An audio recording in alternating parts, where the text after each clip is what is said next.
Bueno, hoy en nuestra mesa país recibo a Luis Vicente León, economista, presidente de Data Análisis, y Vladimir Villegas, periodista, compañero de la casa. Buenos días y bienvenidos. ¿Cómo están? Qué gusto tenerlos aquí. Gracias por madrugar conmigo. No, encantadísimo siempre. Por favor. Bueno, buenos días. La noticia ayer es la victoria de María Corina, fue la victoria de María Corina en las elecciones primarias. Pero la noticia hoy es, bueno, si esa candidatura podrá postularse a las presidenciales, ¿no? Quienes votaron por María Corina Machado, hablemos de alguna manera por las opciones, ¿no? ¿Cuál es la opción que tiene la oposición si efectivamente la candidatura de María Corina Machado no llegara a estar habilitada para las presidenciales? Comienzo ¿con quién comenzamos? Con Luis Vicente León. Vicente, claro, Luis Vicente, vamos a darle el honor, los compañeros de la casa. Muchísimas gracias, muchísimas gracias. Mira, además por edad y jerarquía. por edad. Mira, la verdad es que no hay ninguna sorpresa, ninguna de las dos cosas. Es decir, las dos cosas eran esperadas. Sabíamos perfectamente que el triunfo de esa elección primaria iba a ser para María Corina, era una favorita desde el principio, y además también hay que recordar que el único candidato que tenía, digamos, algún nivel de competencia, no favorito, pero con algún nivel de competencia, se retira de esa carrera. Por lo tanto, ella queda prácticamente sola desde el punto de vista numérico. Ella corrió prácticamente sola. Y bueno, eso se refleja básicamente en los resultados electorales. Ahora, sabíamos también que iba a pasar al día siguiente. No es ninguna sorpresa que María Corina corre fundamentalmente como un candidato inhabilitado políticamente. Quiero aclarar, porque estos temas siempre generan demasiada polémica.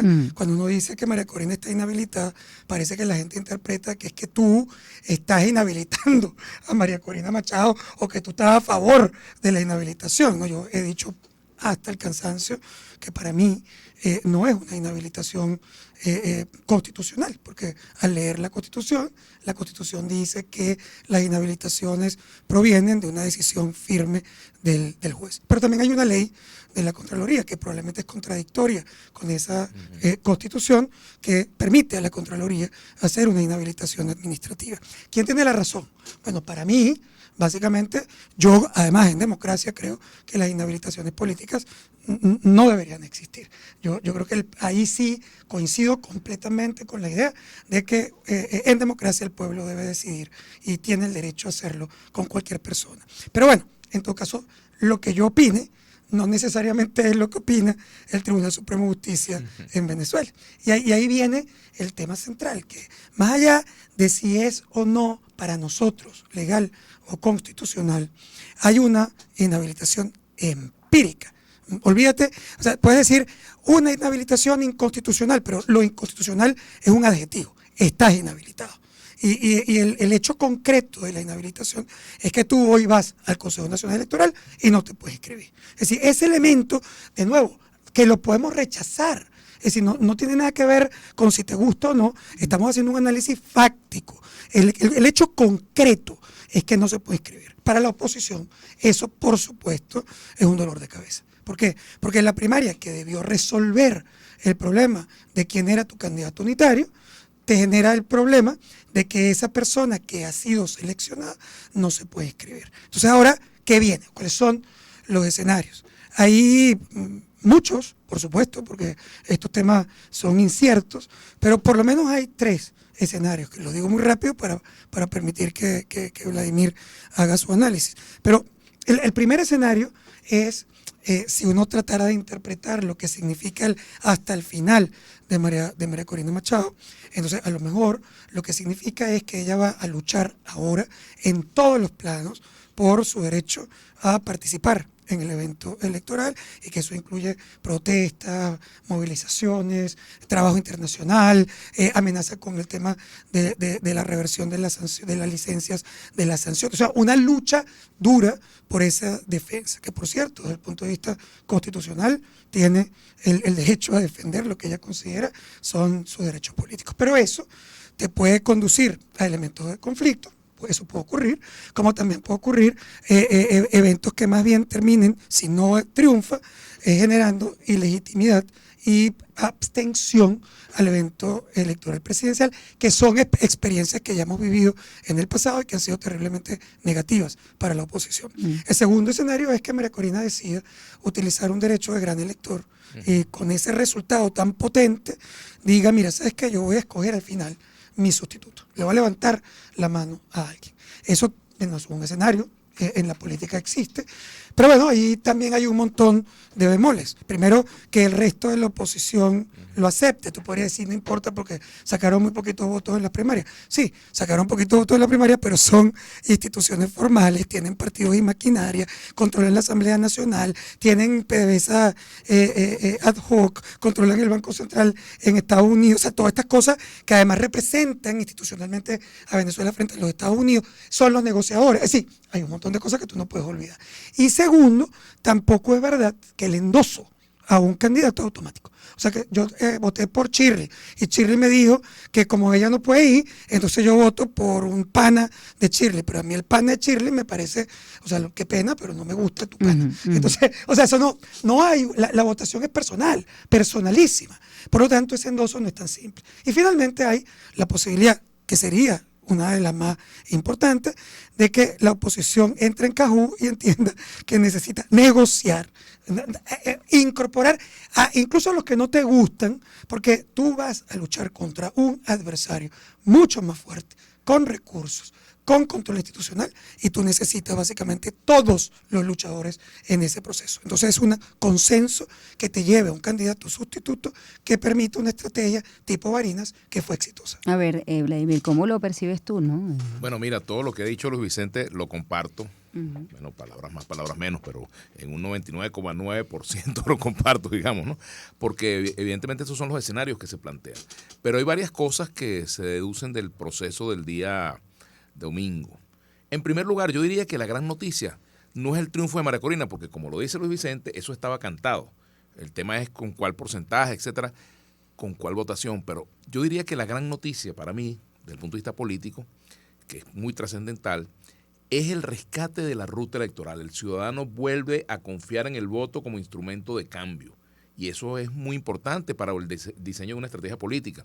Esto es un mensaje incluso para muchos de los candidatos que estuvieron presentes en las primarias, que en el pasado abandonaron también la ruta electoral, incluida la propia María Corina. Lo sorprendente es que María Corina no sufrió el efecto, digamos, de deterioro que generó esa política equivocada de abstención.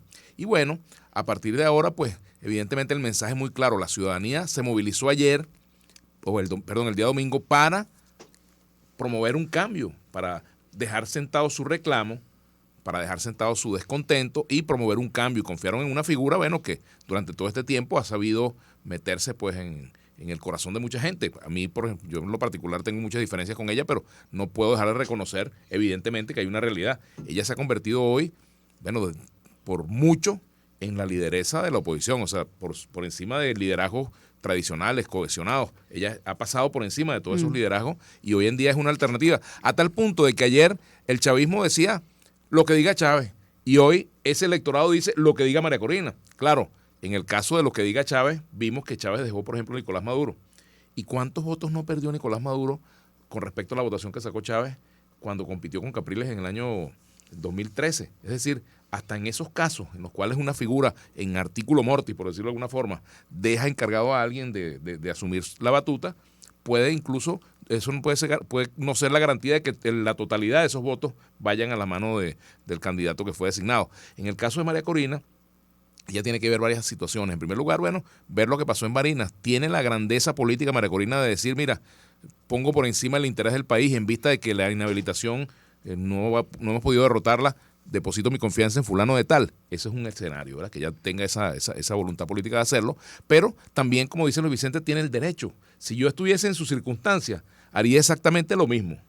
Es decir, reclamar mi derecho a ser candidato porque comparto con Luis Vicente que esa es una inhabilitación inconstitucional. Y el impacto de lo que pasó el día domingo, bueno, se refleja nada más y nada menos en los voceros que han respondido por parte del chavismo.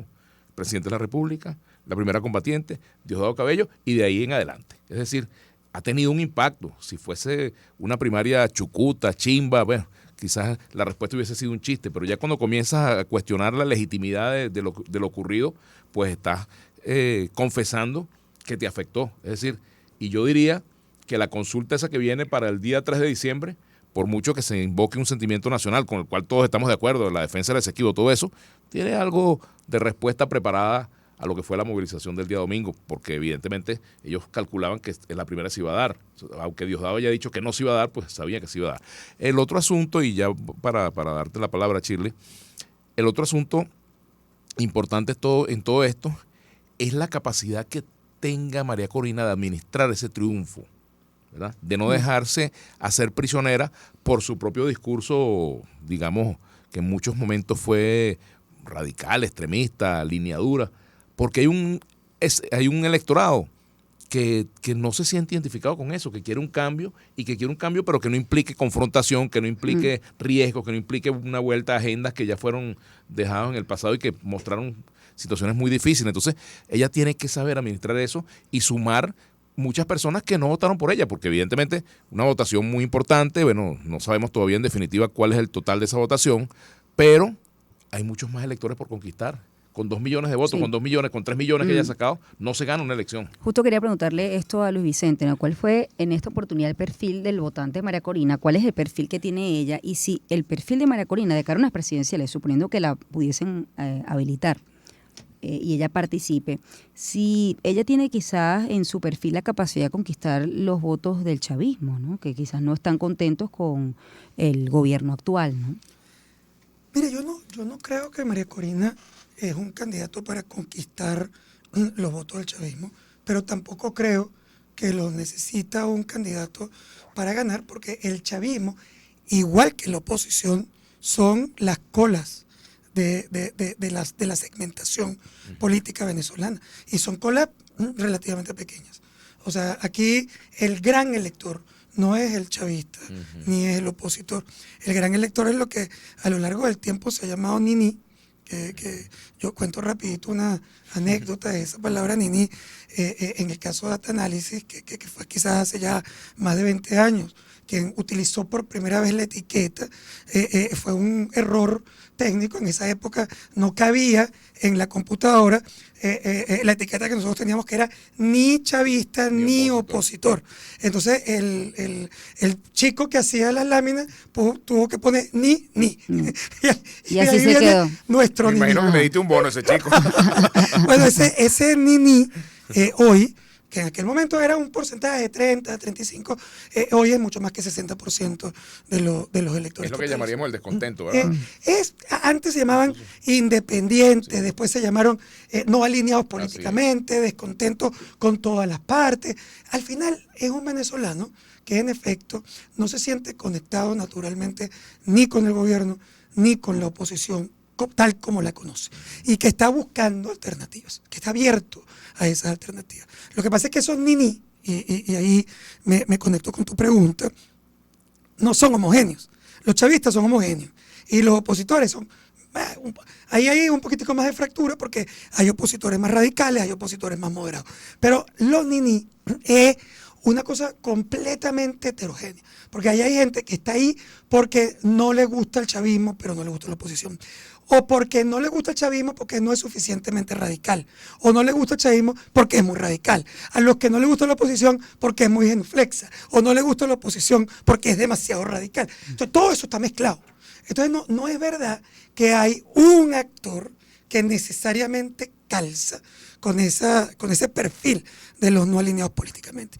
Ahora, lo que sí es verdad es que hoy, por ejemplo, el fenómeno de María Corina en primarias, como decía Vladimir, es un porcentaje pequeño del total del padrón electoral. Por lo tanto, no podemos presumir que el país tiene 90 y pico % de soporte popular. De hecho, las encuestas a nivel presidencial tienen un porcentaje completamente distinto al que tenía en la primaria, porque en las presidenciales hay una fractura mayor.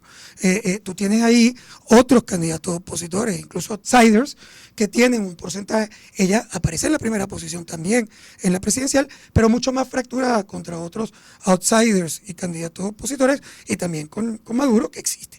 Pero lo que a mí más me interesó, o me parece, digamos, interesante de análisis es que cuando tú cruzas los seguidores de María Corina dispuestos a votar por ella en elección presidencial, te consigues una sorpresa. Y la sorpresa es que cerca del 70% de los electores que dicen estar dispuestos a votar por María Corina están a favor de un proceso de negociación política. Quieren una participación electoral en cualquier escenario, incluso si María Corina no puede participar. Y el tercer elemento más importante, están absolutamente a favor de la flexibilización de las sanciones que se consigue en el Acuerdo de Barbados. O sea, si tú haces una conexión entre el discurso de María Corina, que es un discurso muchísimo más duro, más radical, no vamos a permitir, vamos hasta el final, no se negocia con el gobierno, no valido la negociación de Barbados, te consigue con que 70% de sus electores no están de acuerdo con ese planteamiento, pero no lo conocen bien y están ahí más por un tema emocional y por la ausencia absoluta de competidores. Bueno, también este fue un discurso para conquistar, digamos, el voto opositor. Hay que ver si efectivamente ellas la habilitan y el discurso cambia, ¿no? Para conquistar también allí el reto de una candidatura. Fíjate, por ejemplo, lo que acaba de pasar en Argentina. En Argentina, bueno, la gente creía que Milei podía arrasar en primera vuelta, o mucha gente creyó eso. Y resulta que el peronismo es una fuerza sembrada en Argentina y quizás hubo allí eso que llaman a veces el voto vergonzoso, la gente que no confiesa su voto en las encuestas, y resulta apareció pues un porcentaje de 36%, 5% que el 6% que las encuestas no vieron, no sé qué pasó allí, pero en el caso venezolano puede ocurrir lo mismo. En este momento pues hay mucha emocionalidad y por supuesto cuando hay matices críticos, entonces todo el que no es María Corinista 100% puro, entonces es colaboracionista, es pro gobierno, es vendido, infiltrado, etcétera. Entonces ella tiene que abrir el compás y entender que el electorado venezolano es mucho más diverso, mucho más complejo. Luis Vicente decía algo con lo cual no estoy 100% de acuerdo, es con respecto a la cohesión total del chavismo. Hoy en día el chavismo tiene, por supuesto, una capacidad para unirse en momentos de crisis, de cohesionarse para permanecer en el poder. Sin embargo, cada día esa cohesión del chavismo se nota menos, porque ya hoy en día hay una corriente madurista, que es la que controla el poder, y hay un chavismo descontento, al cual María Corina todavía le genera mucha resistencia. El chavismo descontento busca la solución al problema del país por la izquierda y quizás podría votar por una opción que no represente pues toda la narrativa que hay detrás del nombre de María Corina para el chavismo. Y eso, por supuesto, quizás no suma mucho, pero puede ser la diferencia a la hora de un proceso. Y finalmente está el tema hasta el final. ¿Hasta dónde llega ese final? Hasta la habilitación. ¿Estará el gobierno en la disposición de habilitar a la candidata que promete no solamente un cambio de presidente, sino remover toda la estructura de poder que el chavismo ha construido durante todo este tiempo? ¿Estará obligado el gobierno, por el tema de las sanciones económicas, a ceder, a doblarse frente a la presión de Estados Unidos, cuando ha logrado tener el control del país en medio del ecosistema de sanciones ya existentes? Es decir, son muchas las interrogantes. Y lo otro es, bueno, ¿en qué medida no solamente esto que ocurrió barre a los partidos del G4 o de la plataforma unitaria, los coloca contra la pared, los minimiza, los pulveriza, como decía Luis Vicente León ayer? ¿Qué pasa también con la otra oposición?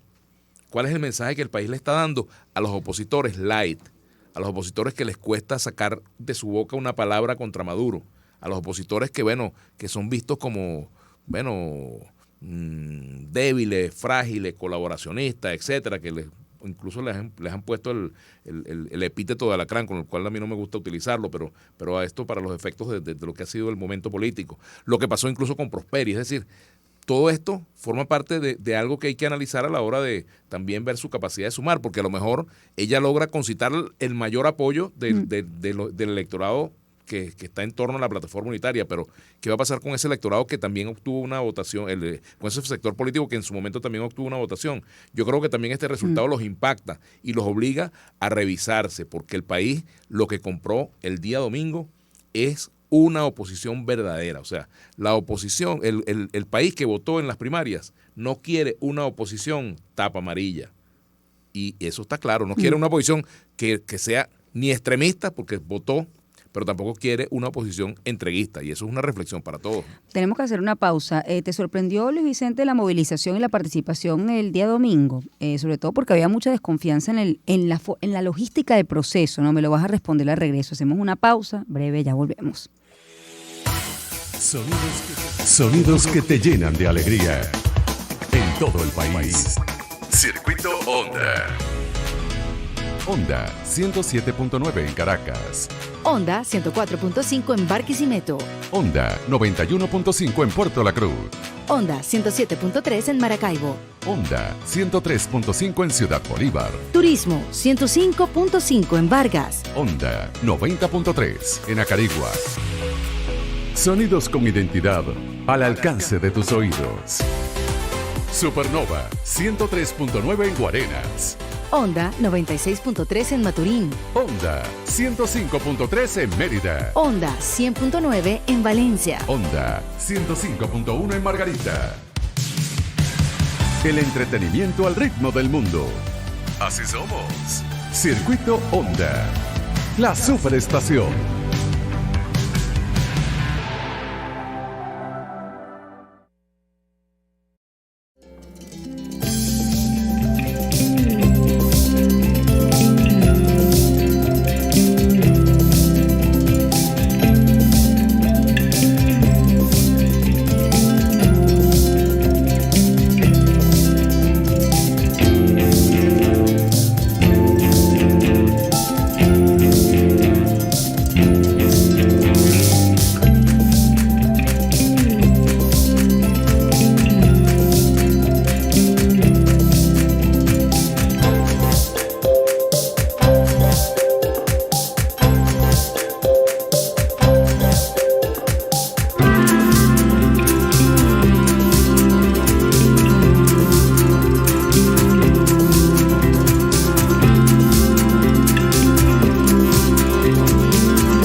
Shirley Radio.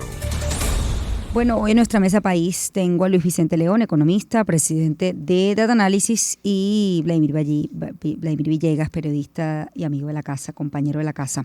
Bueno, Luis Vicente, te dejé esta pregunta al aire, ¿no? Y es si te sorprendió la participación desde el punto de vista numérico y sobre todo, a ver, de la forma como se movilizó, cuál fue el comportamiento del elector ese día, ¿no? Sí. A ver, las proyecciones de participación son siempre las más difíciles para un encuestador. Las encuestas suelen ser muy buenas para medir la preferencia, pero no son tan buenas para estimar cuánta gente en verdad cumple lo que te dice de que va a votar o no va a votar. Tenemos que hacer maromas, no utilizamos datos directos, sino tenemos que hacer algunos estimados, porque mucha gente, digamos, en el confort de la casa es capaz de decirte que va a votar y sobreestimas la participación que al final no ocurre. Las encuestas, en efecto, por ejemplo, las de Data Analysis, marcaban que si hacíamos todos los cálculos con respecto a nuestra historia, debería haber participado entre 10 y 12% del registro.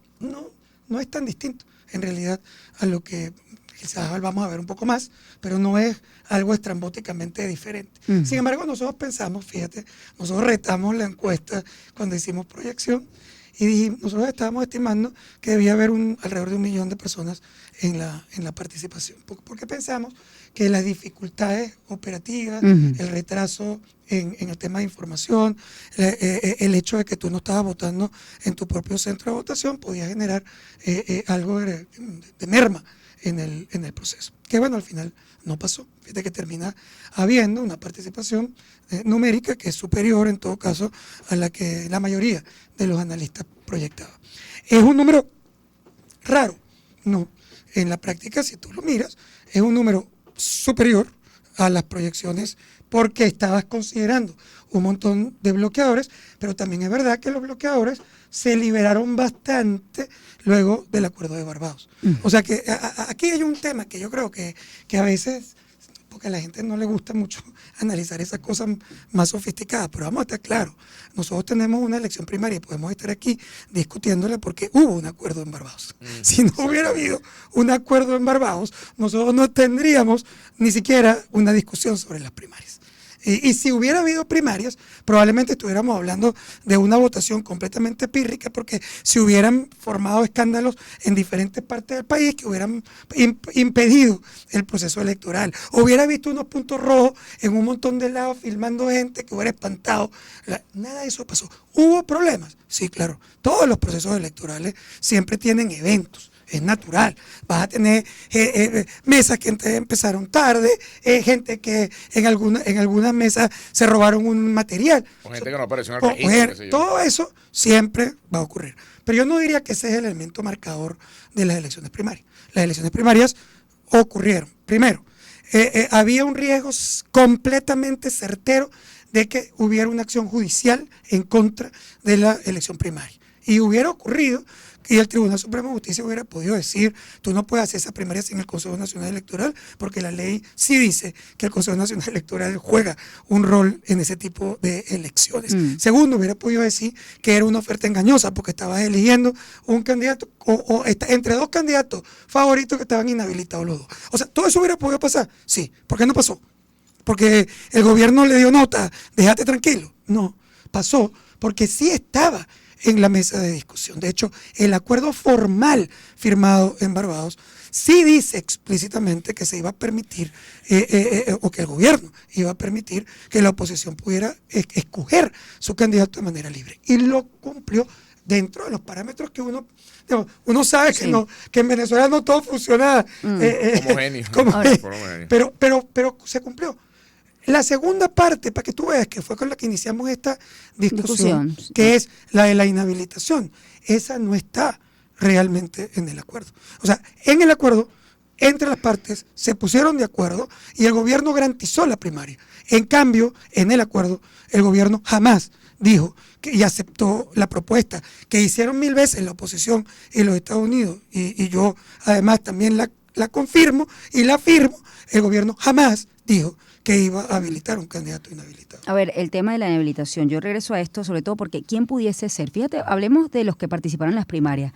La diferencia entre el segundo candidato y la ganadora es brutal. Entonces, el escenario es, bueno, si se diera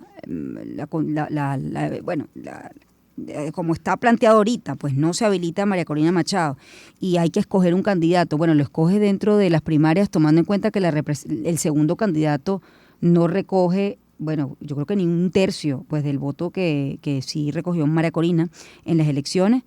Se le endilga, digamos, a otro que no participó en las primarias y no confió en el proceso. Es decir, ¿quién pudiese ser ese candidato? ¿No? El problema no es que se escoja a alguien que no haya confiado en el proceso, es que hay muchas opciones fuera de los candidatos que participaron que reunirían quizás mayores condiciones o mejores condiciones para aglutinar un electorado que, bueno, que quería que fuese María Corina, pero que ella no podría hacer por razones de la inhabilitación. De los participantes en el proceso, evidentemente que prácticamente ninguno reuniría las características para sumar ese apoyo, porque todos, de alguna u otra manera, no todos, absolutamente todos, a excepción que quizás de Caleca, todos representan maquinarias con las cuales la gente está muy descontenta, partidos con los cuales la gente está muy descontenta. Pero, por ejemplo, en estos días, conversando la noche del proceso primario, por ejemplo, alguien sugería, y yo digo, mire, ¿y por qué no? Porque podría ser, por ejemplo, bueno, que el presidente de la Comisión Nacional de Primaria, que salió también parado de este proceso con todas las críticas que hubo, bueno, podría ser una figura, pero podría ser cualquier otra figura, es decir, una figura a lo mejor no conocida, pero que con el empoderamiento que le dé la candidata podría llegar a ser una figura incluso del propio 20 movimiento que ella representa, porque tendría que ser alguien que a quien ella le tenga plena confianza política, ¿verdad? Es decir, por decirte, Henry Alviares, por darte un nombre, ¿verdad? Por poner un nombre. Pero podría ser también una figura académica, podría ser un empresario, podría ser, mira, una figura que pueda concitar el apoyo nacional. Es decir, entonces, por la vía de los hechos, entraríamos en el tema de la búsqueda de consensos. ¿Qué van a decir los partidos políticos que forman parte de la plataforma unitaria? Bueno, que esa es una decisión que la opinión de la candidata pesa, pero que no es definitiva. No puede ser definitiva porque no se trata de una decisión de una emperatriz, se trata de una decisión política, ¿verdad? Ahora, hoy en día, con los resultados que tuvimos, bueno, aplica aquello, así como antes se hablaba de lo que diga Chávez, quizá va a pesar mucho lo que diga María Corina, pero en definitiva también ella es la que va a decidir si va a ir realmente hasta el final, y si no es ella candidata, qué hacer, si se va a llamar a la abstención, va a llamar a desobediencia, cuál es la agenda que ella le va a plantear a los venezolanos en ese escenario, y los venezolanos al final son los que van a decidir si la acompañan a ella en una agenda que forzosamente tenga que ser no electoral, porque podríamos entrar en un escenario en el cual Venezuela avance hacia la nicaragüización, ¿verdad? Que es un escenario al cual yo le temo muchísimo. Es decir, que Dios no quiera que eso sea, ¿verdad? Pero no es que estamos tan lejos tampoco, porque si tenemos candidatos inhabilitados, ¿verdad? Por razones políticas, si tenemos la idea, pues, de que efectivamente no está fácil que haya una transmisión del poder en Venezuela, pues tampoco es que estamos tan lejos de Nicaragua. Lo que quisiéramos es que nos alejáramos de ese escenario, y ojalá pues en el gobierno prive la conducta democrática, que muchas veces parece ausente, para entender, bueno, que los procesos de cambio se tienen que dar, porque los países, cuando los países reclaman cambio, tienen que darse esos cambios. Y yo siempre cito a Chávez citando a su vez a Kennedy. Chávez siempre decía, citando a Kennedy, cuando se le cierran las puertas a las revoluciones pacíficas, se le abren las puertas a las revoluciones violentas. Eso no lo digo yo, eso lo dijo Chávez citando a Kennedy. Es decir, bueno, ese escenario ojalá no se repita en Venezuela, porque, bueno, también hay que ponerse en el lugar de la candidata. Ella obtuvo una votación que la empodera para ser candidata presidencial. Si el chavismo está convencido, si el gobierno está tan convencido de que sus políticas han sido acertadas, de que cuentan con el respaldo popular, ¿por qué no se atreve a derrotar en las urnas y se acaba el mito María Corina? Bueno, yo tengo una respuesta. Yo no soy del gobierno, pero yo tengo una respuesta teórica. No eres del régimen. Una respuesta, una respuesta académica sobre eso. A ver, ¿cuál es la probabilidad de que el gobierno venezolano habilite a María Corina Machado políticamente para participar? En mi opinión, dadas las condiciones actuales, la probabilidad es muy, muy baja. No digo cero, pero es muy, muy baja. ¿Por qué? Bueno, muy simple. Yo le voy a poner como lo hago con mis alumnos, porque me parece que es un ejercicio, digamos, que va más allá de las pasiones. Quítate un minutico del deseo, porque todos deseamos que haya libertad, democracia, que todos los candidatos pudieran participar y que gane el que la mayoría quiere, te guste o no te guste, porque eso es la democracia. Pero aquí estamos hablando de lo posible, no de lo que queremos. Supón por un momento que tú le dices a Maduro que tú quieres una elección competitiva en democracia. ¿Qué significa una elección competitiva? Que los actores, no un actor, que los actores que se suben al ring tienen igualdad de condiciones, que pueden ganar o perder y sus costos de triunfo o derrota son equivalentes, que si tú pierdes no pasa nada, que tú te regresas al campo político, que mantienen los puestos de poder en la asamblea, en las gobernaciones que tú tengas o que tú puedas ganar, que sigues haciendo trabajo político y que luego tú puedes volver a aspirar en el futuro para ganar. ¿Esa es la democracia o no? Esa no es la competitividad. Entonces, la competitividad no es que solamente una parte del juego pueda ir al ring competitiva. Que tú permitas que María Corina sea la candidata, que suba al ring con las manos abiertas, que el pueblo pueda votar por ella, que haya un árbitro decente, que haya observadores internacionales. Todos lo queremos. La pregunta es, ¿eso es suficiente? Para que el otro se suba en el ring, él se tiene que subir con las manos abiertas. Él se tiene que subir sabiendo que si se resbala y pierde, él se va a poder parar, perdió, entregó el poder, pero puede seguir ruta política y puede aspirar en el futuro. ¿Qué es lo que tú le estás diciendo a Maduro hoy? Tú le estás diciendo a Maduro que se suba al ring, que le abra la mano a María Corina, pero él, si se resbala, tú tienes $15 millones de recompensa por su cabeza, la de él, la de su gente, la de su amigo. Entonces tú, si él pierde, tú no es que le vas a permitir que se retire del poder y que vaya luego a seguir haciendo trabajo político y que pueda venir en el futuro. No, si él pierde, tú lo vas a meter preso, a él, a la esposa, al hijo, a toda la gente que está alrededor, y vas a destruir la revolución y vas a impedir que regrese. ¿Cuál es la probabilidad ahora? Dicho esto, que es el concreto. Yo no estoy aquí inventando nada. Es decir, con ese concreto, ¿tú te subirías al ring?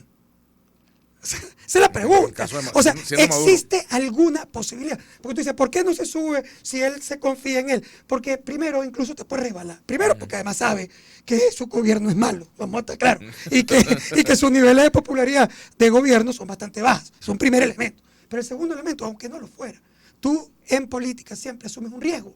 Incluso si fuera un buen gobierno, puede haber alguien que le gane. O sea, tú estás asumiendo un riesgo cuando te subes a ese ring. Pero el riesgo de María Corina de perder es distinto al riesgo de Maduro de perder.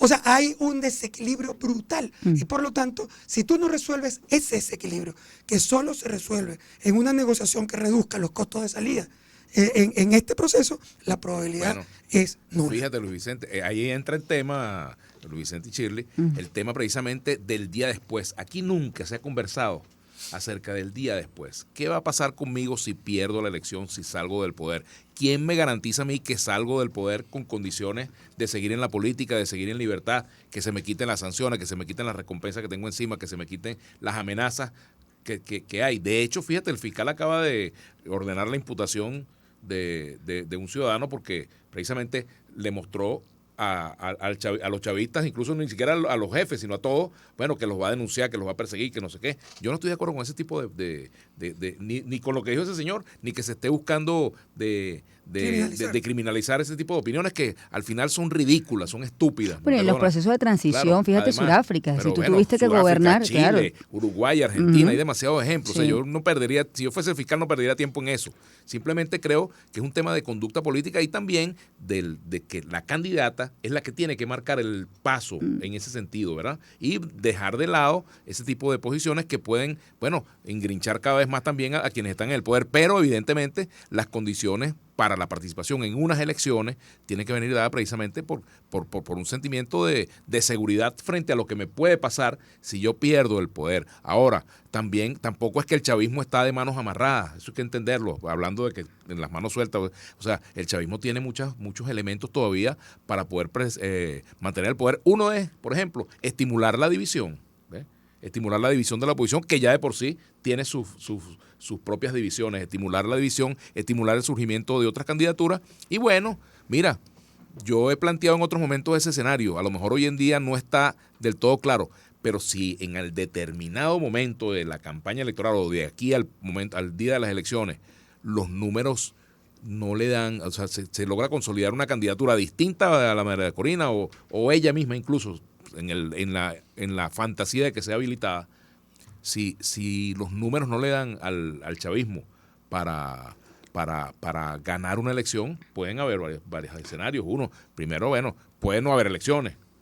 O puede haber que el propio chavismo piense que Maduro, llegó la hora que Maduro sea prescindible para el chavismo por razones de preservación del poder. O sea, hay muchas opciones, muchos escenarios que se abrirían con una situación como esta. Bueno, de hecho yo escribí unos tweets donde hablaba de que vienen unos cambios importantes en el gobierno y lo escribí antes de la primaria y esos cambios quizás pueden ir en la orientación de, bueno, fortalecer la imagen del gobierno y de hecho ya prácticamente sacrificó a 2 ministros en el Poliedro, en un evento que hubo en días recientes, o sea, los expuso se los tiró a los leones, como se dice popularmente. Es decir, todavía esto no está definido. Creer que porque hubo un resultado aplastante en las primarias, ya aquí es indetenible la ruta para que María Corina sea presidenta, es llamarse engaño. Pero fíjate que tú has utilizado una palabra, la fantasía de la habilitación. Sí. Porque creo, como dice Luis Vicente, bueno, Luis Vicente antes de la primaria decía, y con razón, que la probabilidad de que María Corina sea habilitada